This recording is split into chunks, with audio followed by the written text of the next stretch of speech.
right on the edge of Europe, a place that offends so many European values. We've come to Minsk to meet up with Britain's youngest newspaper proprietor. We're on our way to a rare meeting that Yevgeny Lebedev has managed to secure. Not many get to see the corridors of Belarusian power. This is an opportunity to put on the spot the man known as Europe's last dictator. It's also a challenge for the ambitious son of a Russian oligarch. President Alexander Lukashenko has been in power for 18 years. He's been accused of torture and human rights abuses. He has thrown his opponents in prison, banned protests, and restricted freedom of expression. The Belarusian strongman is banned from traveling to Britain and the United States. And Western journalists rarely get a chance to hold him to account. The night before the interview, preparations are underway in a hotel in central Minsk. I decided not to start on international policy, but more on him as a man.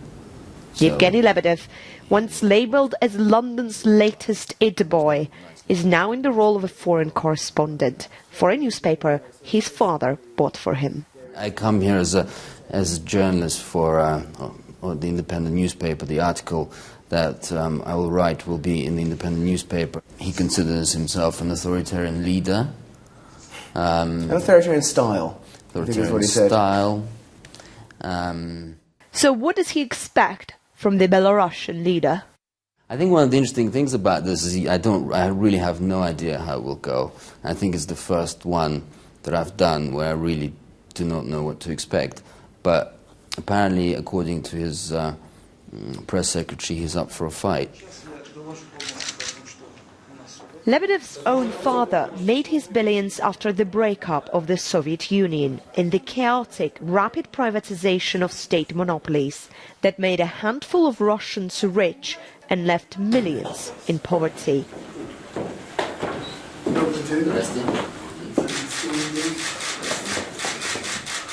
Alexander Lukashenko never allowed that to happen in Belarus.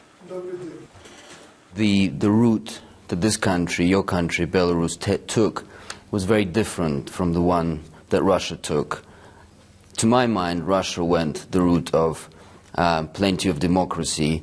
In the 1990s, plenty of democracy, but not very much fairness.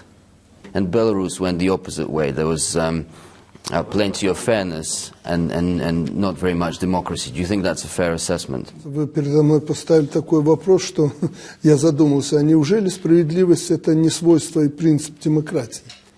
Я всегда считал, что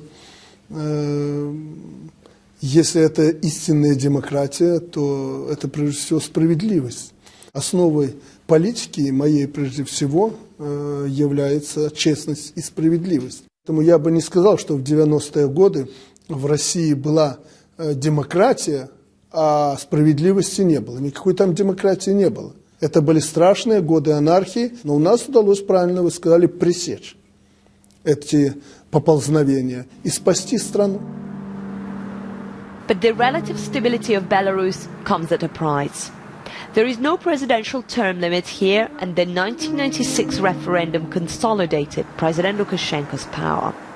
Not a single election here has been deemed as free or fair by the West. Not a single opposition candidate won a seat in the recent parliamentary vote.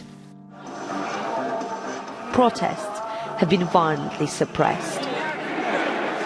But Lukashenko says Western calls for democracy in Belarus are hypocritical. Нас американцы хотят демократизировать. Хорошо, но вы идите Саудовскую Аравию демократизируйте. Что, мы похожи на Саудовскую Аравию? Да нам далеко до нее. А почему не демократизируют? Потому что сукин сын, но наш. Referendum gave you huge powers over this country, and that was to appoint the Prime Minister, who appoints the government, to appoint half of the Senate, to appoint some of the judges, appoint the head of the KGB, and also appoint the head of the Electoral Commission. Do you think that's too much power concentrated in the hands of one man? Да, это много. Но, как я считал, и считали тогда многие, и народ нас поддержал, у нас не было другого выбора. Нам надо было спасти страну, нам надо было объединиться вокруг кого-то, чего-то, всем вместе и выстоять. А сейчас, не думаете, не пришло Don't you think время it's time to open up? Lebedev asks. от такой концентрации? Если бы с вашей стороны не было этого оголтелого давления и подстегивания процессов центробежных сил здесь, по разным причинам, оторвать от России, как вы говорите, там, или еще чего-то, может быть. Но вы нам создаете, вы нас наоборот толкаете от этого процесса, о котором вы только что сказали. The West's real agenda, the president says, is to open up the Belarusian economy, which would make it vulnerable to the problems of the rest of Europe. Сейчас мы это сюда. Это сюда. Irina Harib is a journalist for a Russian newspaper owned by Lebedev's father. In 2010, Irina and her husband, a former presidential candidate, were jailed for organizing protests. Their son, Danya, was 3 at the time. Authorities threatened to take him away. International pressure got Irina out of jail and under house arrest. В тюрьме разрешена прогулка 1 час в день. Под домашним арестом запрещена. В тюрьме можно писать письма и получать. Под домашним арестом запрещено. Это были муки ада, я вам честно скажу. В СИЗО было как-то легче. А еще осознание того, что арестантом является твой сын. Today, Irina is allowed to leave the house, but not the city. Police visit regularly, often in the middle of the night. And she has another trial pending. One of our journalists, Irina Khalib, has been arrested, and she's in this country. She can't leave the country. I can vouch for her personally. I know she's not a criminal. Can I ask why she's not even allowed to go and see a doctor in Moscow? А что у нас, Павел? Я думал, она в Москве. Нет, она здесь. The president looks surprised. Isn't she out of the country already? He turns to his aides. No problem, he says. Send her to Moscow with Yevgeny tonight. Then, minutes later, a memo arrives. Being dictator isn't such a bad thing, Mr. Lukashenko jokes. There you go, and don't bother bringing her back. И не провозите. Можете у себя оставить. Спасибо большое, Евгений, что вы задали этот вопрос, потому что... Later that day, Lebedev brings Irina the news. Irina's grateful, but she tells him she's also skeptical. Ну вот посмотрим, чего стоит слово Александра Григорьевича. Да, это правда. А как вы вообще оцените ситуацию сейчас? Because President Lukashenko's Belarus can be a dark, secretive place, where what is said in public doesn't necessarily correspond to reality. Many believe that was the case with the Minsk metro bombing, an explosion that killed 15 people in April of 2011. Within 48 hours, police arrested 2 young men. Within weeks, they were convicted and executed. The BBC Newsnight investigation into the attack raised the possibility that security services were involved in the bombing, and the mother of one of the men said confessions were extracted under torture. Вы знаете, к нам сразу приехали израильские Lukashenko dismissed allegations of torture and said the investigation was always under his personal control and that the Interpol agreed with its results. Although we are just observers, I ask Yevgeny to follow up on this answer.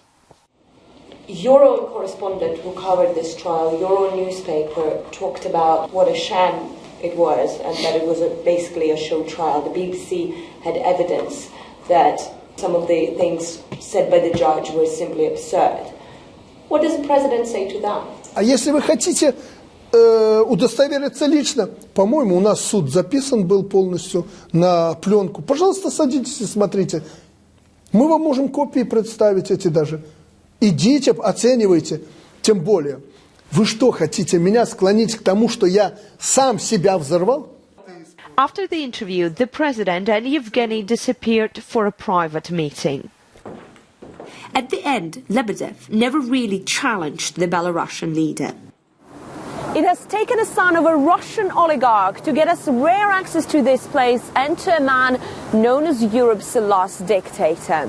The fascinating 4-hour-long conversation between them revealed a man who is well aware of his reputation and yet convinced that his country is on the right course.